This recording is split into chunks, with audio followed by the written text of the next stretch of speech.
Hello, my name is Juan, and welcome to my YouTube channel. Throughout this channel, I'll be talking about some philosophical, religious, emotional, relational, physical, mental problems and revelations that I've been going through, not just to put it out to the public, but because I feel like you and I can learn from each other. So, quick disclaimer before I get straight into it, I am a very blunt type of speaker. I don't plan on hiding anything about myself. I plan on being as authentic as I can. Therefore, if I say anything that might trigger you, that might sound hypocritical, ignorant, arrogant, basically anything negative, I am more than happy to hear your criticism on it. I'm not going to let my ego be the reason that I'm not progressing, because I believe that you and I can learn from each other. Throughout this journey, not only will I be talking to you, I will be walking with you.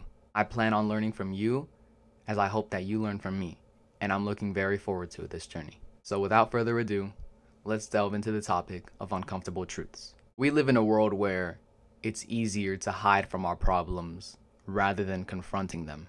The second that we start feeling anxious, vulnerable, fearful, depressed, any type of negative feeling that clouds up our mind, it's much easier to hide from our problems. And what I mean by that is we tend to distract ourselves a lot from these problems, whether it's going on TikTok, Instagram Reels, YouTube Shorts to just kind of get away from what's really going on. Sometimes we, and I have personally done this, we pile up our schedules and we get really busy so that we don't have time to assess our problems. Or sometimes we just do anything that it takes to distract ourselves from what's really going on. And I get it. I've done all three of those things. And it does feel like it helps in the moment, but in reality, those problems that you're just continuously pushing aside, they're amplifying more and more and more. And eventually it gets to a point where it's kind of just taking over and it's hard to function normally because your subconsciousness is telling you there's a problem, there is a problem, there's a problem. And it's going to keep getting worse as long as you continue to ignore it. And after some time, those feelings get amped up to the point where our bodies just break down. And now we're in a deep, dark hole. So there's two things to this process that I want you guys to know. And you already know the first one. You're not alone. And I know that is probably the last thing you want to hear. You've probably heard it every single time that you've gone through something, but you are genuinely not alone. I've gone through my share of emotional, relational, etc.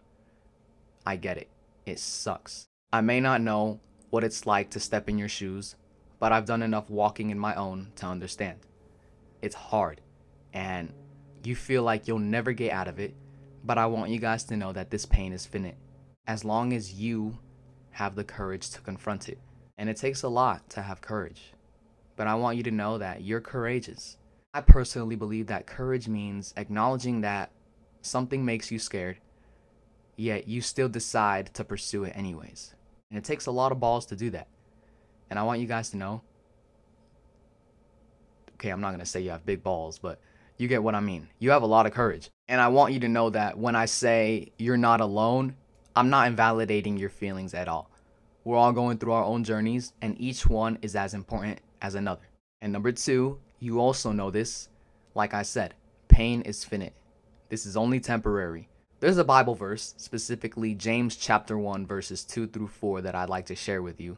And I believe that this verse can apply to anybody, whether or not you're religious, because it's a very general verse. And it goes, "My brothers and sisters, you will have many kinds of trouble, but this gives you a reason to be very happy.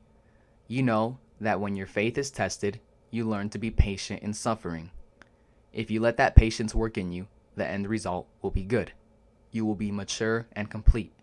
You will be all that God wants you to be." I usually remind myself of that Bible verse every time that I'm going through some type of struggle. And it makes me remember that God gives his toughest battles to his toughest warriors. And I want you to know that you are one of God's toughest warriors. Okay? You were meant to go through this. This has been waiting to happen to you since the beginning of time. Why? I don't know. But can you get out of it? Yes. Think about it. Every single time that you've gone through some type of struggle in life, whether mental, physical, relational, emotional, any type of distress, Your survival rate up to now has been 100%. What makes you think that this time is going to be any different? You always have gotten through it, and you always will. Okay? So breathe, and just remember, it's always been okay, and this time it will again. Well, the main point of this video is not only to help you guys, but to also talk about some personal issues that I've been going through.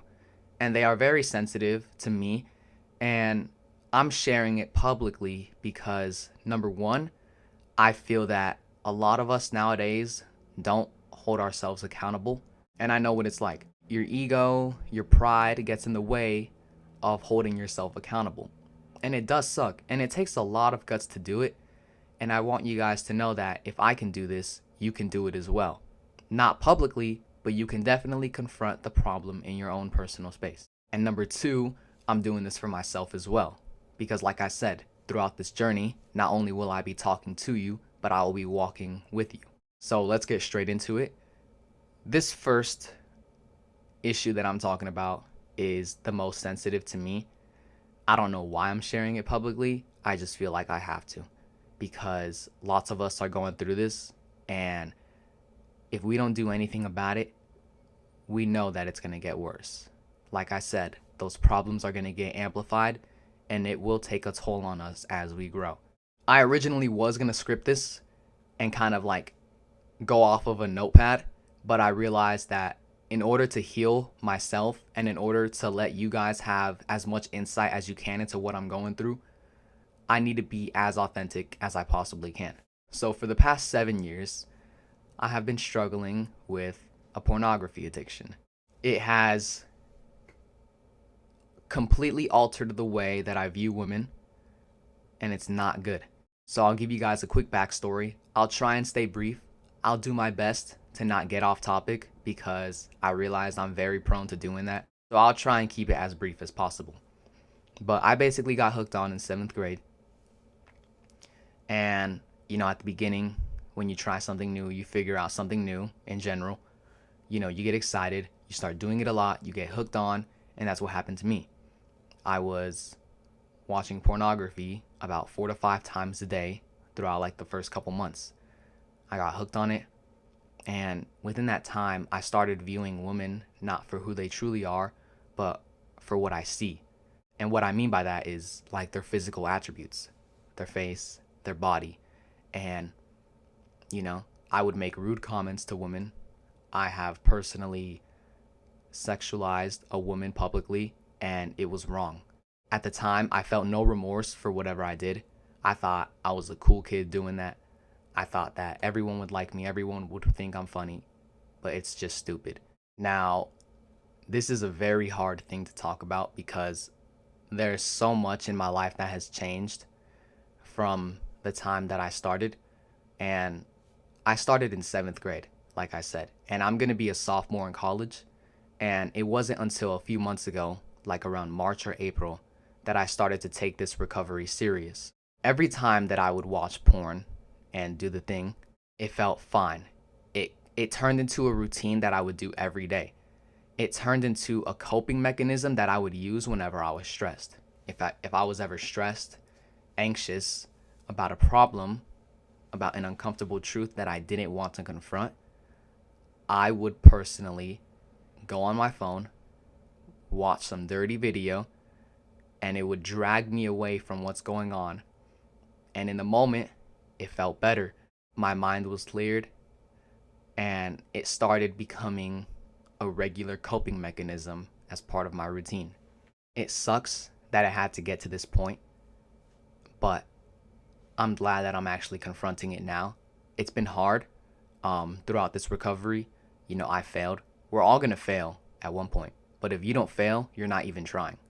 Throughout this recovery, I have viewed women more for who they are. I'm not basing my judgment on what I see. Now, don't get me wrong. It's inevitable in human biology. If you see something you like, you're going to be attracted. And, physical attributes of a person are what's going to attract you to them. And then from there, you get to learn about them and then see if you truly like them. And I've started to realize that more and more. My view on women has significantly improved. I've become more genuine. I have personally implemented discernment into myself, I start recognizing when something's right versus what's wrong, and it has helped a lot. Another thing with that is men and women, mostly women in this context, I think, correct me if I'm wrong, women go through a lot of sexual discomfort. They get looks, they hear things, things have happened to them, and it sucks.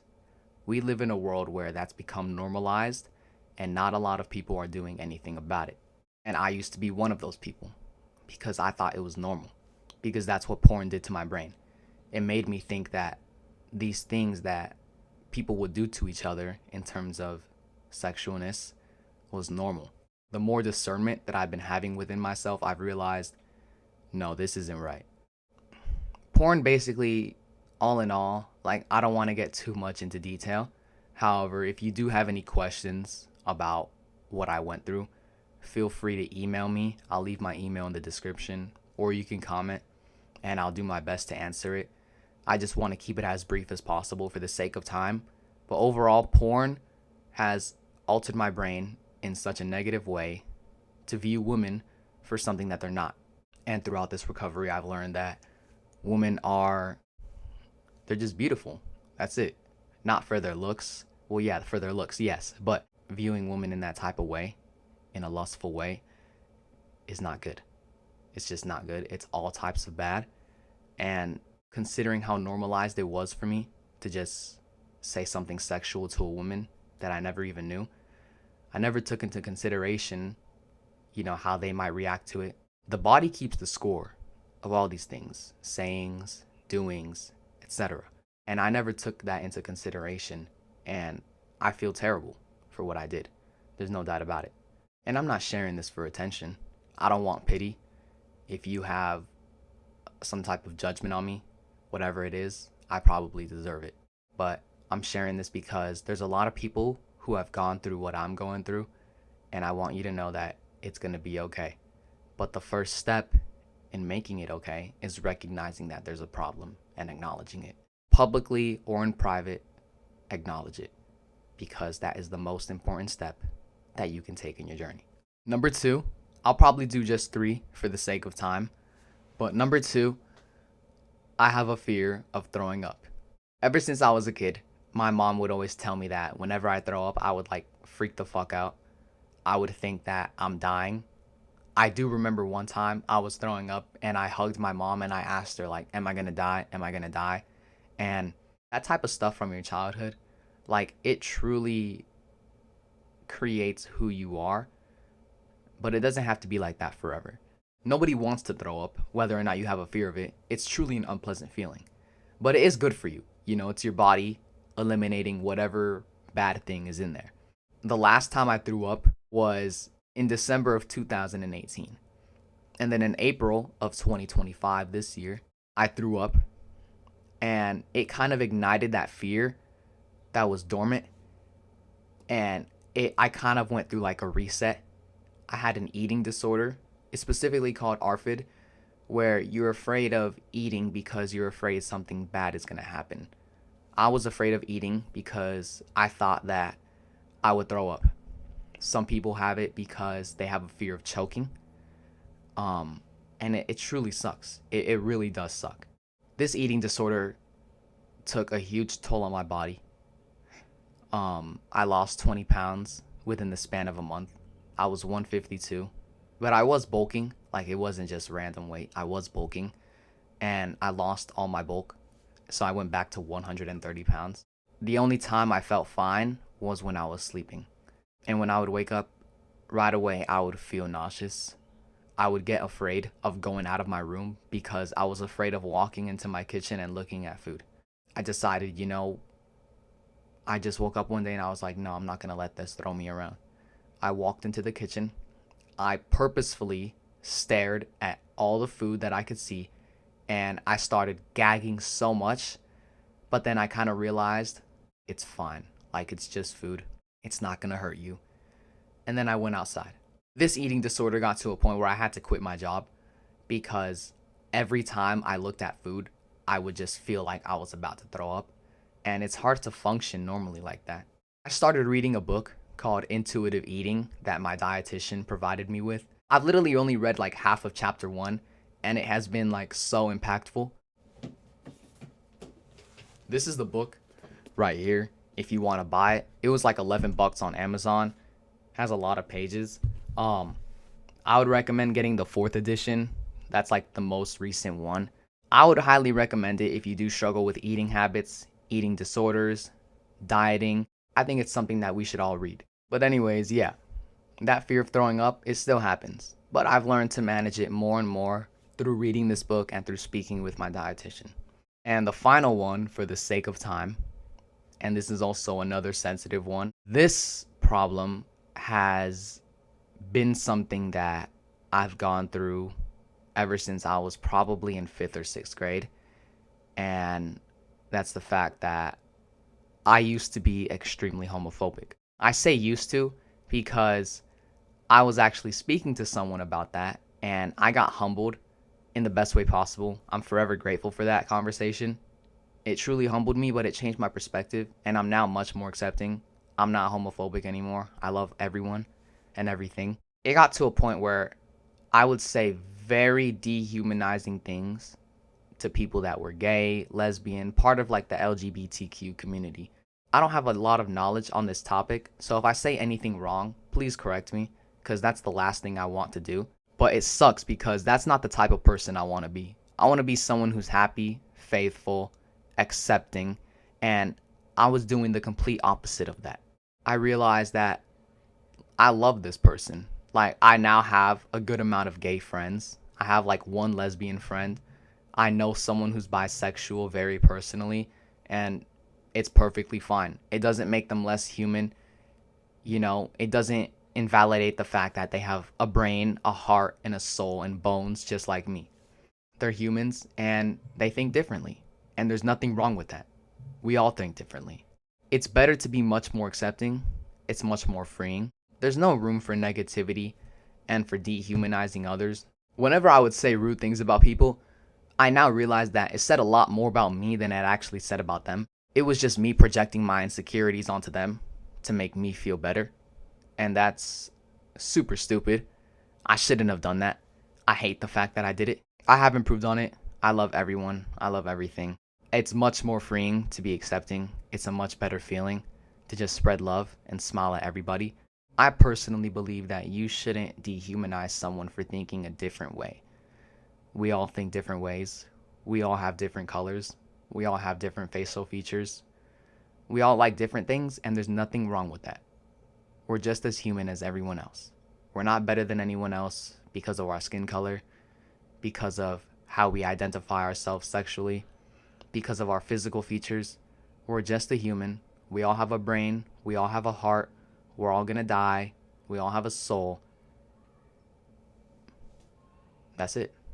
Although I was very brief with those journeys, I hope that I gave you enough insight to learn from me, and I hope that I can learn from you. You know, I hope that I get feedback. I would love to hear your guys' opinions on this, whether or not I have 1 viewer, 5 viewers, I don't care. I want you to know that whatever journey you're going through, it's going to be okay. You will solve it, and you will figure it out. I'm still figuring mine out. I've already figured multiple out. We're all humans. We can do amazing things. We can do hard things, and we're going to do even harder things. So keep going. Persevere. Don't give up. I appreciate you guys for watching. God bless, and y'all have a good day. Bye.